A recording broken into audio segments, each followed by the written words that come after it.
Hello students, today we'll have class on trends of pediatric nursing. Means क्या नया आया है pediatric nursing में. तो उसमें कुछ पॉइंट्स है. First is family centred care. Family को फोकस करके हमको केयर देना है चाइल्ड को. ए traumatic care, child oriented environment, play during hospitalization, health promotion and disease prevention. Okay, इसी के साथ हम आगे देखेंगे कि इसमें कुछ और भी है, जैसे कि high technology care, then your evidence based practice, ऐसे करके कुछ और भी नए ट्रेंड्स आए हैं. So one by one we will be discussing every trend.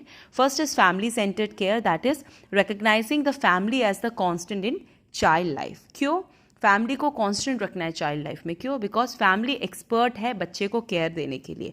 Family वाइटर है जो चाइल्ड को हेल्प करेगी टू रिकवर फ्रॉम इलनेस और इंजुरी. इसीलिए हम फैमिली को essential part of health care team बोलते हैं. Okay, and family is the patient itself, because if family is convinced definitely the child will be convinced. Okay, so you have to treat family and patient as one.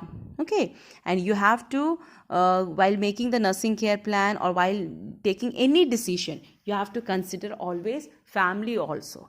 ठीक है, so that is what about family centred care. Second है ए traumatic care.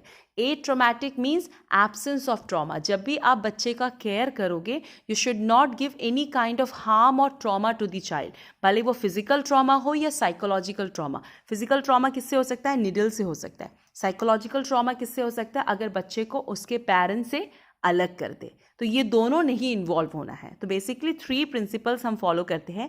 पहला, prevent और minimise separation from the family. Family से separate नहीं करना. For example एक particular procedure करना है बेबी के ऊपर, आईवी कैनुला लगाना है, तो उसमें उसके पेरेंट को वहाँ होना बहुत ज़रूरी है, तभी वो बच्चे के लिए डिस्ट्रेस कम होगा.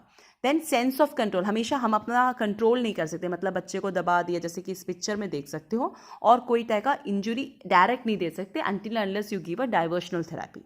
तो ये इमेज में देख सकते हो कि चारों के चारों बच्चे को पकड़ के आईवी कैनुला लगा रहे. तो this doesn't make a sense, because यहाँ पर बच्चा बहुत घबराया हुआ है. एक तो सीधा लेटा हुआ है, 4 जन पकड़े हुए हैं, एक जन उसको कैनुला लगा रहा है. So this is the common situation you see in every hospital, but this should not actually happen. क्या होना चाहिए? ये जो आप इमेज देख रहे हो, जहाँ पर एक बच्चा मदर के लैप में बैठा है, मदर के गोदी में बैठा है, और वहाँ पर एक सिस्टर उसको आईवी कैनुला लगा रही है, and mother is holding the baby. That means a sense of control किसका होना चाहिए? मदर का होना चाहिए, rather than health personal.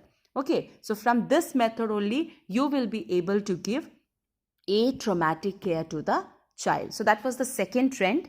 Third है child oriented environment. Child oriented environment means जिस सराउंडिंग में बच्चे को हम रख रहे हैं, जैसे कि हॉस्पिटल में है तो हम वहाँ निडल दिखा रहे हैं बच्चे को, ब्लड दिखा रहे हैं, ऐसे सब करेंगे तो क्या होगा? बच्चा डर जाएगा, राइट? उसको एक ऐसा एनवायरनमेंट देना है जहाँ पर वो फेमिलियर हो उस एनवायरनमेंट से. कैसा एनवायरनमेंट देंगे?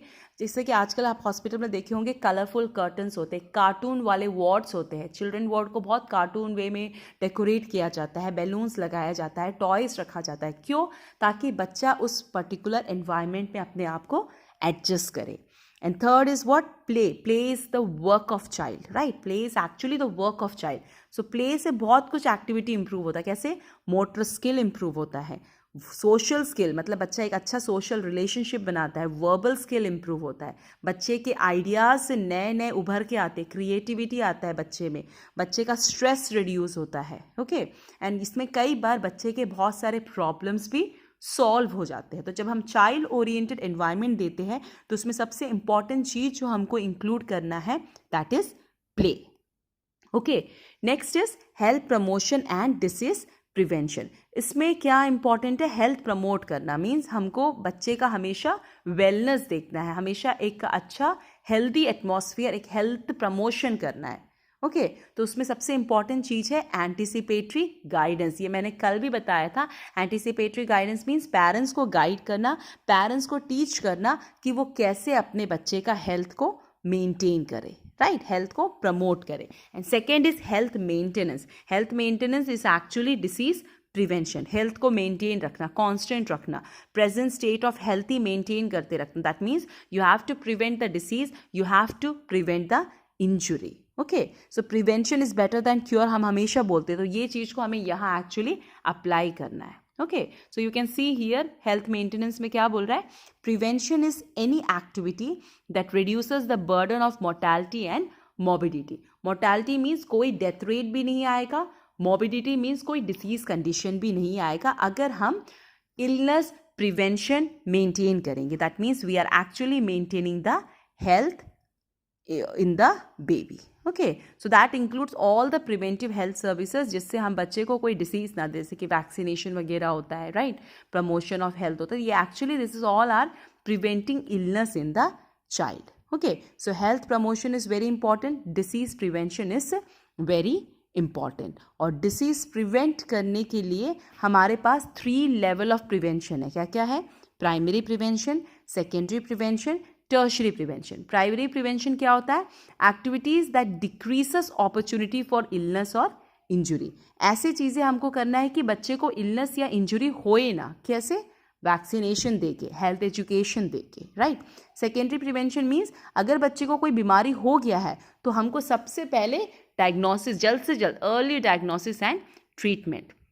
और टर्शरी प्रिवेंशन में आप क्या देखते हैं, दैट यू हैव टू, अगर कुछ भी ऑर्गन डैमेज हो गया है या कोई भी बॉडी का पार्ट फंक्शन नहीं कर रहा है तो आपको रिहैबिलिटेशन केयर देना है, that is restoration to optimum function. Okay, जैसे कि crash, you can use various method to support the mobility of the child, ऐसे करके उसको उसके नॉर्मल फंक्शन में रिस्टोर करना. Okay, so that all are the current trends in paediatric nursing.